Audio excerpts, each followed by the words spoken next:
May isang pamilya raw na nakatira sa pinakataas ng bundok. Tahimik, mababait, at bihirang bumaba sa baryo. Pero bakit kada may nawawalang tao sa lugar nila, may kakaibang ilaw na nakikita sa bahay nila? At bakit lahat ng nagtangkang sumilip sa lihim nila, hindi na bumalik ng normal? May isang maliit na baryo sa gilid ng bundok sa Sultan Kudarat na kilala sa katahimikan nito. Simpleng pamumuhay lang ang meron doon. Mga magsasaka, mga ngahoy, at mga pamilyang matagal nang naninirahan sa lugar. Pero sa pinakataas ng bundok, may isang bahay na halos walang gustong lapitan. Lumang-luma ang bahay, gawa sa kahoy na tila ilang dekada nang hindi naayos. Napapalibutan ito ng malalaking puno at makakapal na damo. Kahit tirik ang araw, parang laging madilim sa paligid nito. Doon nakatira ang pamilya Villarante. May mag-asawang matanda at 2 nilang anak na halos hindi nakikita sa umaga. Tuwing bababa sila sa baryo, lagi silang naka-jacket at nakayuko. Hindi sila nakikipagkwentuhan. Bumibili lang sila ng karne, asin, kandila, at minsan, mga buhay na manok.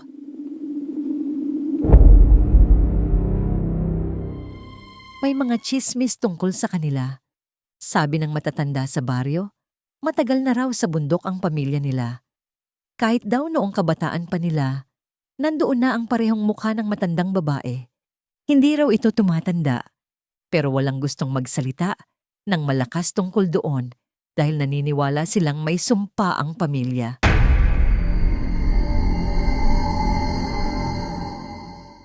Isang gabi, may nawawalang binata sa baryo. Si Edgar, 19 na years old. Huling nakita si Edgar na lasing at pauwi galing sa inuman. Ayon sa isang tricycle driver, nakita raw niyang naglalakad si Edgar papunta sa daan paakyat sa bundok.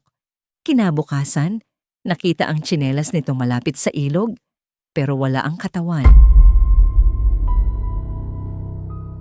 Naghanap ang mga tao, pati pulis sumama, pero walang nakita. Pagkatapos noon, nagsimula ng magkaroon ng kakaibang takot ang buong baryo.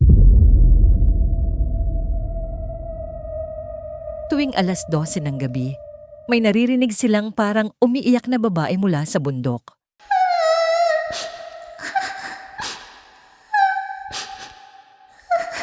Minsan naman, may malalakas na yabag sa bubong ng mga bahay. At ang pinakanakakatakot, may mga nakakita raw ng malaking ibon na may mapupulang mata na paikot-ikot sa baryo tuwing madaling araw. Hindi naniwala si Marco, isang 24-na-year-old na delivery rider na bagong lipat lang noon sa lugar. Para sa kanya, puro gawa-gawa lang yun ng matatanda. Hanggang isang gabi, inutusan siyang mag-deliver ng sako ng bigas sa bahay ng pamilya Villarante. Ayaw sana niyang pumunta dahil gabi na at umuulan pa. Pero doble ang bayad kaya pumayag siya. Habang paakyat siya sa bundok gamit ang motor niya, napansin niyang parang walang tunog ang paligid. Walang kuliglig, walang aso, walang hangin. Parang patay ang bundok. Nang makarating siya sa bahay, bahagyang bumukas ang pinto. Isang matandang babae ang sumilip. Maputla ito, mahaba ang buhok, at kakaiba ang ngiti. "Pasok ka muna, iho. Umuulan," sabi nito. Pero habang nagsasalita ang matanda, napansin ni Marco na parang hindi gumagalaw ang mga mata nito. Parang nakatitig lang. Tumanggi siya at iniabot ang delivery. Pero bago siya umalis, may naamoy siyang kakaiba. Amoy bulok na karne. Biglang may narinig siyang mahina na iyak mula sa loob ng bahay. Parang batang humihingi ng tulong. Napatingin siya sa bintana at doon niya nakita. May isang babae sa loob na nakagapos ang kamay. Nanlaki ang mata niya. Akala niya totoong tao yon. Pero nang tumama ang kidlat, napansin niyang baliktad pala ang mga paa nito. Napatras si Marco sa takot. Biglang nagsara ang pinto ng malakas. At sabay na namatay ang ilaw sa buong bahay. Narinig niya ang malakas na kalabog sa bubong. Parang may malaking nilalang na gumagapang sa taas. Mabilis niyang pinaandar ang motor, pero ayaw umandar. Paulit-ulit niyang sinisipa hanggang may tumulo sa balikat niya. Akala niya ulan, pero nang hawakan niya, dugo. Dahan-dahan siyang tumingala at nakita niya sa bubong ang isang matangkad na nilalang na halos walang buhok, sobrang haba ng dila at pulang-pula ang mata.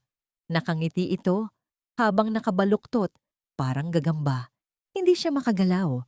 Biglang nagsalita ang nilalang gamit ang paos na boses. Matagal na kaming gutom. Biglang umandar ang motor. Hindi na lumingon si Marco. Mabilis siyang bumaba ng bundok habang umiiyak sa takot. Pero habang tumatakbo ang motor, napansin niyang may anino na lumilipad kasabay niya sa taas ng mga puno. Pagdating niya sa baryo, halos hindi siya makapagsalita. Nilagnat siya ng 3 araw at pagkatapos noon, pinilit niyang umalis ng lugar. Pero bago siya umalis, may isang matandang lalaki na lumapit sa kanya. At least nakabalik ka pa, sabi nito. Nagtaka si Marco. Doon ikinuwento ng matanda ang totoong lihim ng pamilya Villarante. Noong panahon daw ng hapon, may isang babae sa bundok na pinaghinala ang aswang.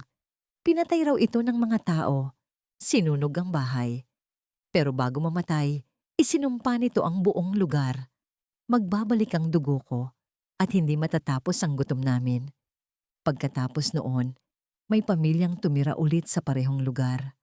At simula noon, may mga nawawala ng tao kada ilang taon. Pero walang makapagpatunay. Ang mas nakakatakot, sabi ng matanda, hindi raw talaga tao ang pamilya Villarante. Sila raw ang lahi ng unang aswang na sinunog sa bundok. Hindi raw sila tumatanda hanggat may nakakain silang tao. Hindi naniwala si Marco nung una. Hanggang 1 linggo matapos niyang umalis. May tumawag sa kanya mula sa baryo. Patay na raw ang matandang lalaking kumausap sa kanya. Natagpuan itong walang lamang loob. At sa dingding ng bahay nito, may nakasulat gamit ang dugo. Hindi dapat nalalaman ang sikreto. Natulala si Marco at mas lalo siyang natakot nang mapansin niya ang isang bagay. Mula nang gabing makita niya ang nilalang sa bubong, tuwing 12:00 ng gabi, nakakarinig na siya ng mahihinang bulong sa labas ng bintana niya. At minsan, may nakikita siyang babaeng nakatayo sa malayo. Nakangiti, hindi gumagalaw. Habang tumatagal, mas lumalala. Nagkakaroon siya ng sugat sa katawan paggising. May mga bangungot siya tungkol sa bundok. At isang gabi, nagising siya dahil may kumakatok sa bubong ng inuupahan niyang bahay. Parang parehong tunog noong gabing nasa bundok siya. Dahan-dahan siyang sumilip sa bintana at nakita niya sa labas ang matandang babae mula sa bahay ng Villarante. Basang-basa sa ulan, nakangiti. Pero ang pinakanakakatakot, kasama na nito si Edgar. Yung binatang matagal nang nawawala, maputla, walang emosyon, at baliktad na rin ang mga paa. Biglang tumingin si Edgar diretso kay Marco at saka bumulong. Gutom pa kami. Pagkatapos noon, biglang namatay ang ilaw. At ang huling narinig ni Marco bago siya mawalan ng malay ay, ang malakas na paggapang ng kung ano sa kisame ng bahay niya. Minsan, hindi lahat ng tahimik na tao ay normal. May mga lugar na mas mabuting huwag nang usisain dahil may mga lihim na hindi para malaman pa ng tao. At sabi nga ng matatanda, kapag may bahay sa bundok na iniiwasan ng buong baryo, may dahilan kung bakit walang gustong lumapit doon.